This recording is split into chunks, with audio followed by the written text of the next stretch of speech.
Mungkin nggak sih seorang kepala pemerintahan begitu ya, kepala negara berkantor dulu sementara? Sangat mungkin dan sebenarnya ada presidennya. Jadi waktu 2006 gempa di Yogyakarta itu Presiden SBY, saya nggak mau bilang membandingkan gitu ya dia Iya, the best atau apa. Kita tidak bermaksud untuk membandingkan, Benar. mengkomparasi, tapi kita mencoba untuk Melihat tindakan ya, tindakan dan kebijakan. Waktu itu dia kurang dari 24 jam. Kurang dari 24 Kurang jam. dari 24 jam ke Jogja. Bisa dilacak kok semuanya kalau di sekarang zaman sekarang gampang ya nanya ke AI. Kurang dari 24 jam dia langsung berkantor 3 hari di Jogja. Dan setelah dia pulang, karena kan namanya presiden ya nggak mungkin berkantor lama-lama di daerah lain, harus di ibu kota. Dia digantikan oleh wakil presidennya Yusuf Kala. Nah Yusuf Kala itu kan memang baik dari segi manajemen bencana. Jangan lupa waktu itu tsunami 2004 di Aceh, itu juga dipimpinnya oleh Yusuf Kala. Dan waktu itu sampai ada Badan Rekonstruksi Aceh dan Nias yang juga didirikannya oleh Yusuf Kala gitu dengan Pak Kuntoro dan lain sebagainya. Tapi dia waktu itu manajemennya bagus karena ada banyak kawan saya yang jadi volunteer waktu itu dan petugas-petugas internasional gitu ya. Karena bantuan internasional banyak. Dikoordinasikan. Karena bencana nasional. Tapi waktu itu bahkan tidak ditetapkan sebagai bencana nasional. Jadi itulah menurut saya yang kita mesti kritik.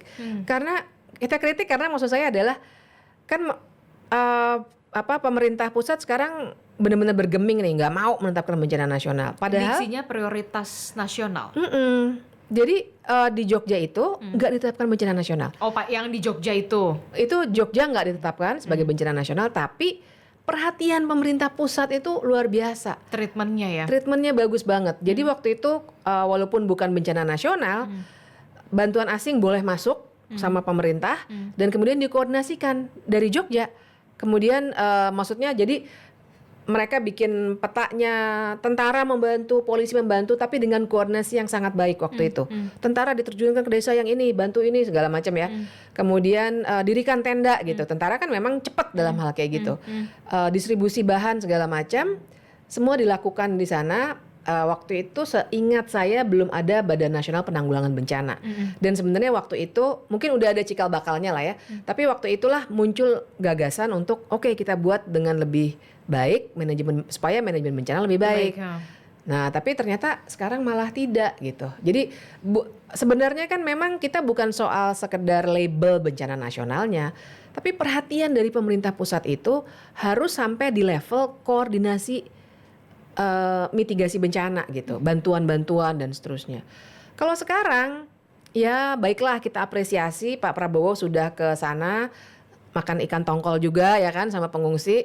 Tapi bukan sekedar itu, bukan sekedar bawa bantuan. Tapi perhatian pusat untuk mengkoordinasikan semuanya, memastikan distribusi itu berjalan dengan baik, itu yang kita butuhkan.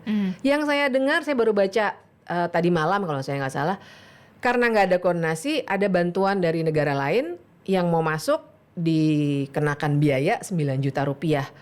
Sampai si orang Acehnya yang nemenin para volunteer itu nangis karena malu kepada orang-orang asing itu yang dengan tulus mau bantu, dimintain duit 9 juta. Maksud saya oke lah, ini situasi lagi chaos, tapi kan inilah exactly the point di mana situasi lagi kayak gini, pemerintah itu kan punya wewenang gitu. Jadi kalau ada yang kayak gini dia bisa rapikan. Dia yang bisa koordinasikan, oke, pasukan yang ini turun ke sini, polisi bantu di sebelah sana dan seterusnya. Jadi kalau ada kan kemarin berita ada yang penjarahan itu ya. Mungkin pemerintah bisa ngasih kebijakan, ya udahlah yang diambil sama para korban kami ganti. Udah jangan dimasalahin misalnya. Nggak ada kan respon kayak gitu. Nah ini loh yang sangat disayangkan tuh seperti itu. Tadi yang saya bilang, dokter, sekelompok dokter tergerak berangkat sendiri pakai uang sendiri. Kan harusnya pemerintah dong yang mengkoordinasikan hal seperti itu. Dengan petanya gitu ya. Oke, yang kurang dokter di sini. Yang rumah sakitnya mati total di sebelah sini. Di-deploy gitu. Nah itu yang belum kita lihat sampai sekarang. Tapi kalau dari segi aturan memang memungkinkan seorang kepala negara bisa berkantor sementara di daerah terdampak bencana untuk bisa lebih fokus, lebih lihat, lebih hands on apa yang dibutuhkan, bagaimana kemudian jangan sampai Oke, listrik gimana? Ya 97%, ternyata pada kenyataannya ujungnya minta maaf begitu kan. Itu sungguh miris buat saya. Iya, dimungkinkan. Secara undang-undang dimungkinkan. Tapi asalkan kan ibu kota negaranya kan, kalau dalam hukum tata negara yang penting ibu kota negara tidak berpindah gitu ya. Jadi dan presiden berkedudukan secara hukum tetap di ibu kota negara. Makanya dia nggak bisa lama-lama. Jadi mungkin Pak SBY kan juga punya keterikatan emosional dengan Jogja ya. Mungkin ada aspek itunya juga. Tapi menurut saya harusnya Pak Prabowo juga punya dong kedekatan emosional dengan Sumatera. Bukan sekedar siapa milih siapa gitu ya, tapi kan juga misalnya ayahnya Pak Prabowo juga pernah punya banyak perjuangan di situ dan seterusnya. Kalau kita mau main emosional ya, tapi jadi sangat dimungkinkan. Toh dia nggak lama sekali gitu, dan jangan cuma hit and run bawa udah gitu a day in my life lagi, bawa bantuan gitu ya dengan foto-foto, nggak gitu. Tapi langsung cek mana yang masih kurang. Apakah Starlink-nya gimana nih? Dikasih gratis sama Elon Musk, terus gimana? Saya dengar ada yang mintain duit tuh sejam 20.000. Yang kayak gitu kan mesti diberesin. Mungkin nggak usah sedetail itu, tapi kan dia bisa rapat sebentar. Oke, semuanya rapat koordinasi. Gimana nih? Akses listrik, karena itu yang paling utama ya. Betul. Air bersih. Komunikasi, air bersih. Aduh, saya miris banget sih. Banyak loh yang Harus minum itu kan Bisa. kebutuhan dasar ya. Iya betul. Nah itu tuh kan harusnya dikoordinasikan. Bahkan Jadi sangat mungkin. pada saat wawancara saya sempat miris itu adalah bahkan untuk memandikan jenazah saja kayak air banjir, saking udah nggak ada air bersih gitu loh. Nah itu kebutuhan mendasar, listrik, pasokan listrik, air bersih, internet begitu kan, yang memang seharusnya bisa cepat gitu loh. Bisa, dan makanya presiden itu kan punya wewenang, dia kan tertinggi ya di negara ini ya, negara presidensial gitu, kepala pemerintahan, kepala negara.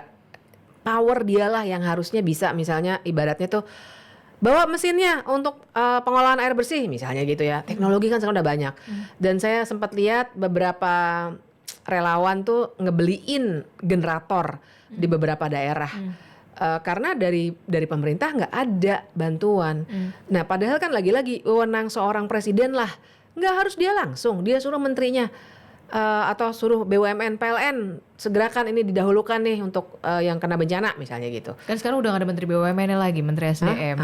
Menteri SDM, oh iya ya. Iya. Udah gitu malah bilang listriknya lancar-lancar aja lagi. Pada kenyataannya